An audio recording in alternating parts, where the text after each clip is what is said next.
अंग्रेज़ों ने इस देश में बहुत सारे कानून बनाए थे डिवाइड एंड रूल करने के लिए, लूटने और बांटने के लिए, लेकिन कांग्रेस ने भी बहुत से कानून बनाए इस देश को डिवाइड एंड रूल करने के लिए और लूटने और बांटने के लिए। 1991 में पहला कानून बनाया प्लेसेस ऑफ वर्शिप एक्ट, और हिंदू, जैन, बौद्ध, सिख के लिए कोर्ट का दरवाज़ा बंद कर दिया।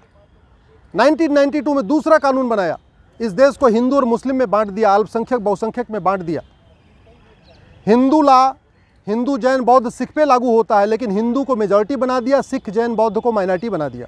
ये इसकी डिवाइड एंड रूल की पॉलिटिक्स थी।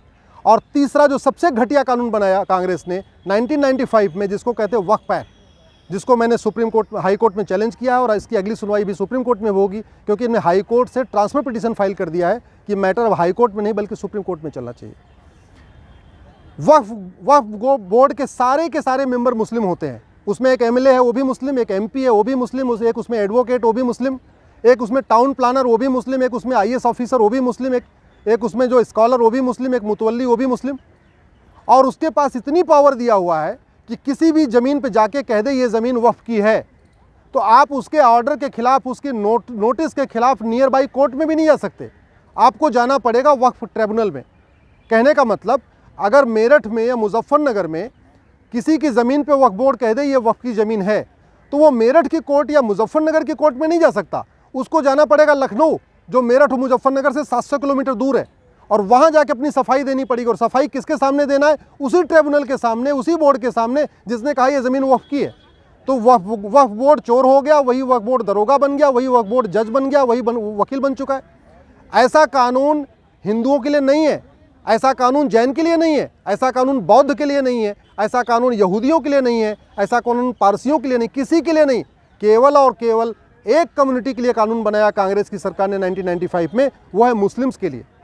और इस कानून में इतनी शक्तियां दे दिया है कि वक्फ बोर्ड को नोटिस इशू करने के पहले कोई जांच पड़ताल भी नहीं करना, उसको जहां मन चाहे वहां वो नोटिस इशू कर दे।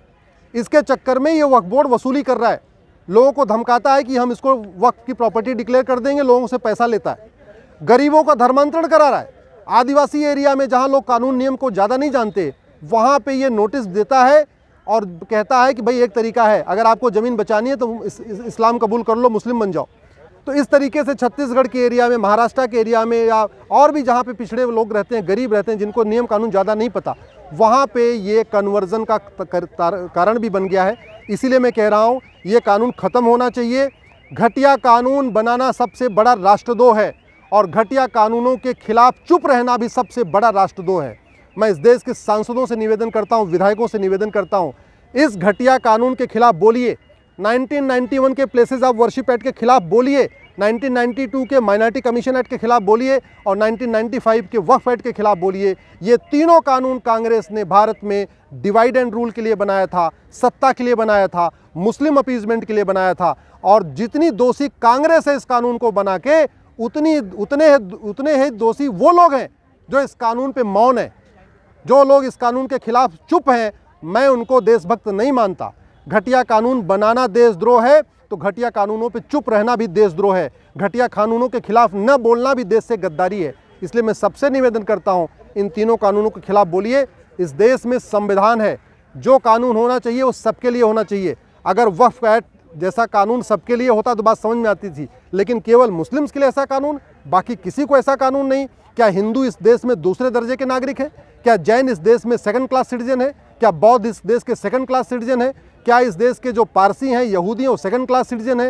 ये सब बराबर हैं। तो कानून सबके लिए एक होना चाहिए, कानून सबके लिए कॉमन होना चाहिए। इस तरीके से मुस्लिम्स के लिए एक कानून अलग से, ये देश की एकता अखंडता के खिलाफ है, कॉन्स्टिट्यूशन के बेसिक स्ट्रक्चर के खिलाफ है। इसलिए इस कानून को मैंने चैलेंज किया है। मैं सबसे निवेदन करता हूँ, इस कानून के खिलाफ बोलिए, सोशल मीडिया में बोलिए, पब्लिकली बोलिए, सड़क पे उतरिए, सांसदों का घेराव करिए, अपने विधायकों का घेराव करिए, क्योंकि ये समाधान सड़क, संसद, सुप्रीम कोर्ट से ही होगा। आप अगर सांसद नहीं हैं, सुप्रीम कोर्ट नहीं आ सकते हैं, तो कम से कम सड़क पे उतरिए, इस कानून, इन तीनों कानूनों के खिलाफ बोलिए। 1991 का प्लेसेस ऑफ वर्शिप एक्ट, 1992 का माइनॉरिटी कमीशन एक्ट और 1995 का वक्फ एक्ट, इन तीनों कानूनों को ख़त्म करने के खिलाफ आवाज़ उठाइए। जय हिंद, जय भारत।